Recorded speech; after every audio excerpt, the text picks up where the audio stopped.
This is one of 2 Chinese Elm that I own. This is the newest of the bunch, so long video this one. So the first half is actually when I first bought it, and then since then I've actually gone back to pruning it in a second time. As you may know, Chinese elms grow very strong.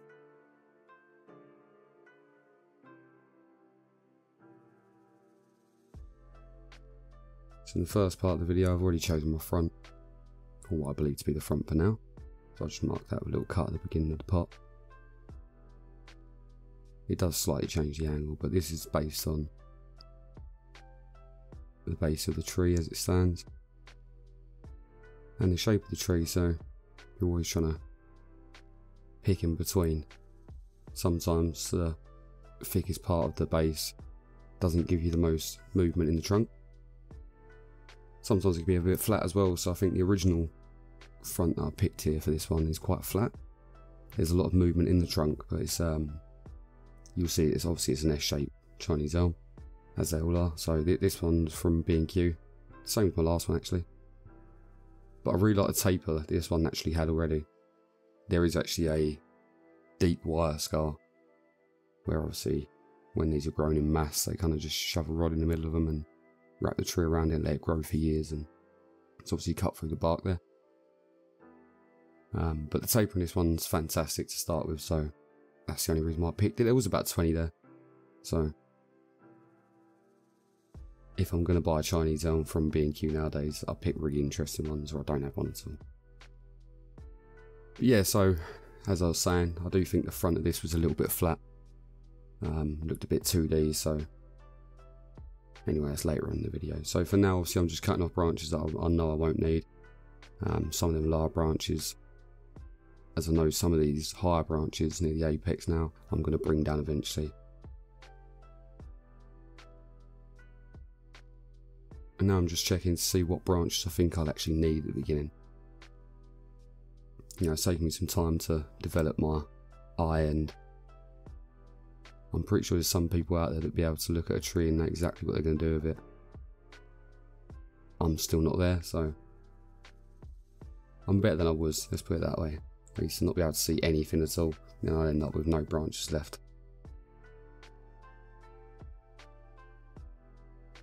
So this one did have a ugly cut mark at the back, and it still has that. Obviously that's going to heal over time, but luckily it's quite hidden from this front angle with the foliage.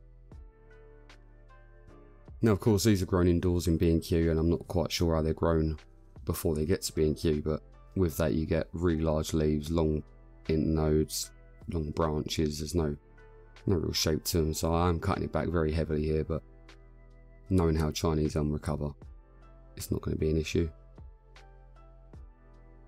So yeah, just selecting branches as I go through here. So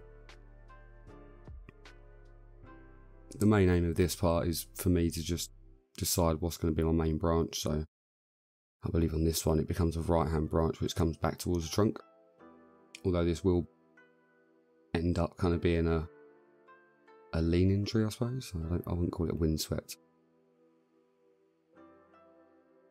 But yeah, and then obviously here I go, just wiring out some of these branches. So the whole video is in 2 times, like most of them are. Otherwise this would be a 30-minute long video, but I really don't like cutting out too much because I think it's important. You know, for me, when I first started out, I really wanted to see videos that were start to finish and no cuts in between, because in the cuts you'd be like, oh, okay, so what happened there, and am I missing something there? And so here's that first right hand branch. I'm just giving that a bit of shape, putting it into the position that I want it to be in. And in this video as well, you will be able to see what happens within, well, less than a growing season really. I bought this at the beginning of spring. Yeah, the beginning of spring this year. And the end part of this video is from probably about 3 weeks ago, so what, middle summer? I wouldn't even call it end of summer. And you'll see just how much this tree puts on a bit of growth and thickens up, and especially then kind of branches I'm wiring out now. And it's a testament to, if you leave a branch to grow, it will thicken over time, and it can have a lot more character than when it first started. And it's one of the things that over time you learn that what you do today in bonsai can affect so much what goes on in the future of the tree as well. So it's all part of the learning process there. So I'm just deciding now as well if I want these branches to split or if I want them to be a thick branch and carry on the elongation. Now obviously your lowest branches on a tree should be the longest, and they slowly get thinner and shorter as you go up the tree towards the apex. That just brings in the scale of things really. This branch on the left here is quite an awkward branch, so this is actually a side branch that I'm wiring out here, and that angle is very acute. But I kind of think it adds to the age. It will over time add to the age of it, that it's just a kind of more of a naturalistic branch. I'm not keen on smooth lines anymore when I work on trees. I like to create quite harsh lines.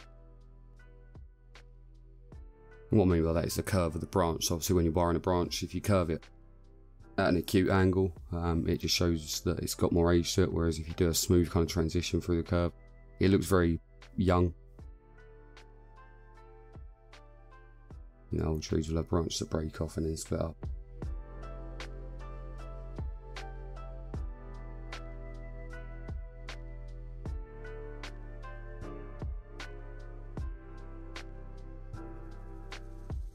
So I'm still at the stage where, although I can see a couple of branches and I'm now able to form kind of an apex in my mind. The apex is kind of the easiest part in a way, because although obviously it does take some shaping, it is roughly like a dome on top, and it's just loads of branches to make up that dome. But obviously it's the first initial branches and their placement and how they sit with each other that really makes it important on a tree. And I'm slowly getting better with this, but in general I do still try and just make a conical shape for the first kind of pruning, and then see how the tree responds from there and see what branches do grow. And as I say, on the Chinese elm, they just go crazy. If you've got them outside, please put your Chinese elms outside if they're not.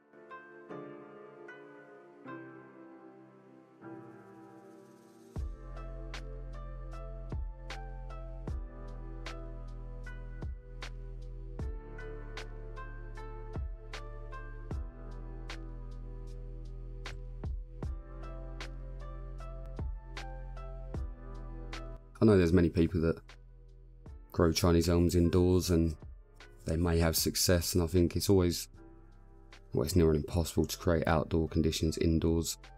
And from what I've seen and done myself, Chinese elms just explode outside. They need that winter period, they need that cool time to rest, and then when it comes to spring again, they are crazy growers. Absolutely crazy. Some other Chinese elms, actually another video coming up soon, so that's another cutback on that. And you'll see just how much that one grows. But even with this one, as we now get towards the end of this kind of styling, you'll see the difference.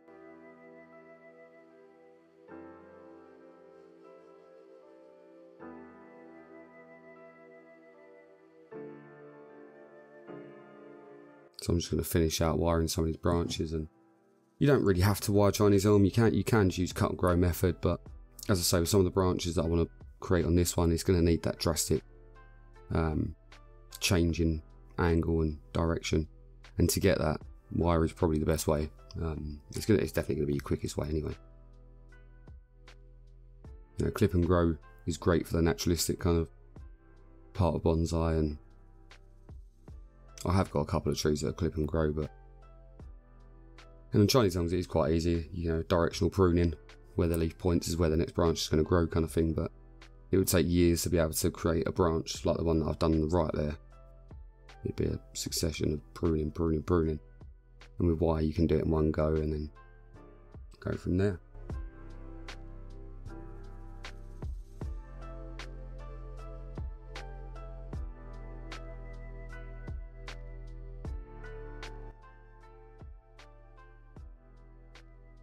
So here we have the end of the first styling. So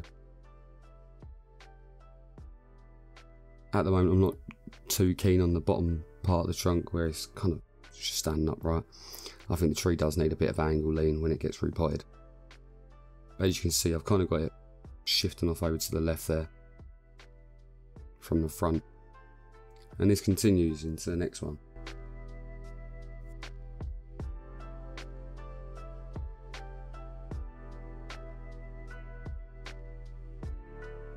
Just a little slow-mo here, just so you can get another vision of that before we go on to the next video.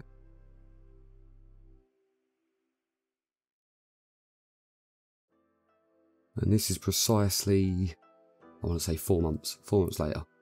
So as you can see, this bottom branch that I wired down here has grown like crazy, and I've actually had to cut that back a fair bit to just stop it. At one point the wire was biting into it, so I kind of had to stop that growth. It probably will need rewiring at some point, but for now I'm just cutting it back, and I still want this to thicken up quite a lot. It's one of the lower branches on the tree, so it does need to thicken, but I want to be able to control that growth as well. I don't go too crazy. And then of course I've got some interior growth that's, you know, Chinese Elm back bud like crazy, so I've got some growth that I'm not really after, I don't need. You know, it's always a hard thing, right, because you leave a lot of growth on the tree will get stronger, thicker quicker, like the trunk will gain more size, but then it can also become an issue of inverse taper. Also takes a lot of energy away from the branches you actually want to create as well. So it's always a balance, and I find that with Chinese elms, I mean my other one I pruned about 3 times in 1 year. Obviously depends on the health. This one I can see me prune this again before winter, or maybe in the winter. And although it's a deciduous tree, some of them don't lose all their leaves. So my other Chinese elm only lost about 30% of its leaves last year in the winter time. So I'm not sure what this one will do. Obviously everyone is different, unless it's grown from a cutting of the original tree. They've all got their own genetics in a way. So here I am just deciding how harsh I want to be with this cutback. I'm quite happy with how the primary branches have grown and how they thickened up and the position of them. They're showing some character.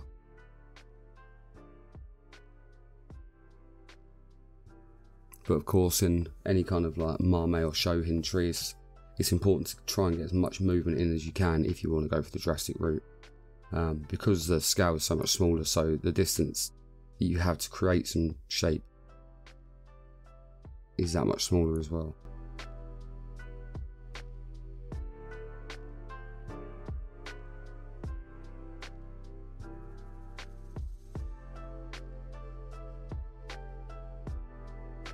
As far as the leaves go on this one, they're still relatively large for the size tree it is, but that is because it's still in the original soil that I bought it in, which I believe is like a cocoa coir mix. Cocoa coir and perlite probably, B&Q. It is getting slightly root bound as well. There's the roots around the bottom of this pot are circling, so this will be up for a repot in spring, and then I'll be putting it into bonsai soil, and that's also part of what can give you smaller leaves as well as ramification as well. And obviously the ramification on this one is growing every time I clip it.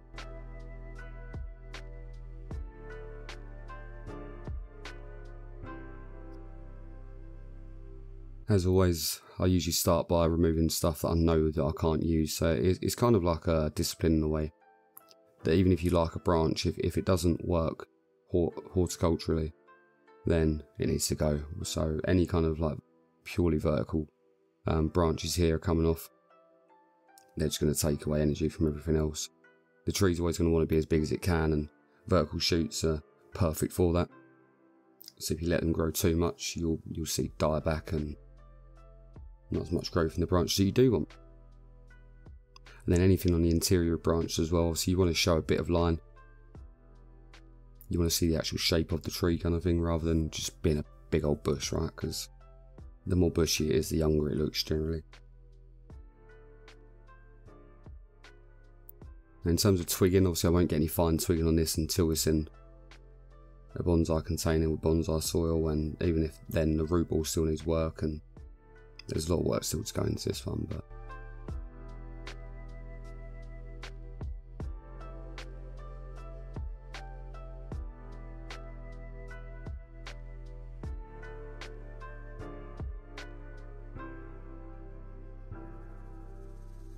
any other branch, so I'm kind of clipping back to 2s or 4s in pairs. I'm just going to see how the tree responds to that and pick my branches from there. So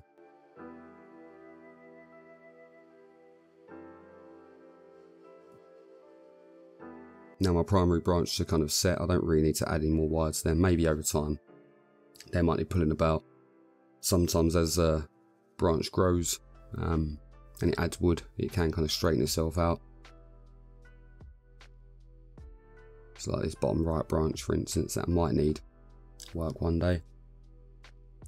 But I'm leaving the wire off for now because I know that it's going to go absolutely crazy again before winter actually comes.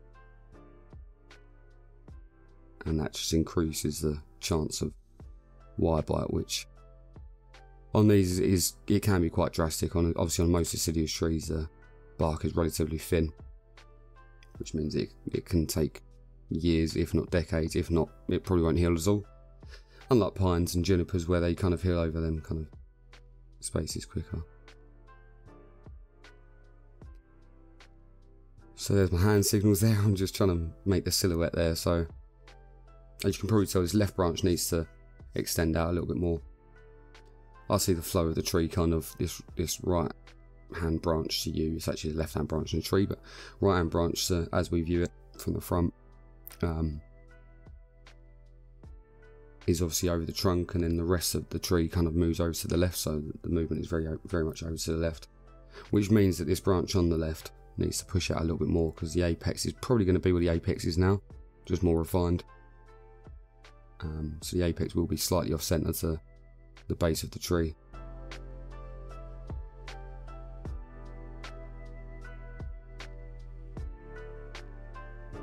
And yeah, I'm just checking all angles, plucking out any other leaves that I'm not really sure that I want. Things with these as well, if you leave sometimes even if you just leave a leaf, it'll turn into a branch by itself, so you have to be very selective with what you're doing and keep everything in check. As far as movement goes on this tree, I think it's fantastic. Not only the trunk itself, I know it's an S shape, but it's actually quite an interesting S shape to me. But also the branches, so the kind of movement in the branches, the little wiggles, are very interesting on this tree as well. So here's one final look at it. The two branches at the bottom kind of look like pom-poms right now, but eventually, as I say, that right hand branch will come down lower and they won't be so opposites.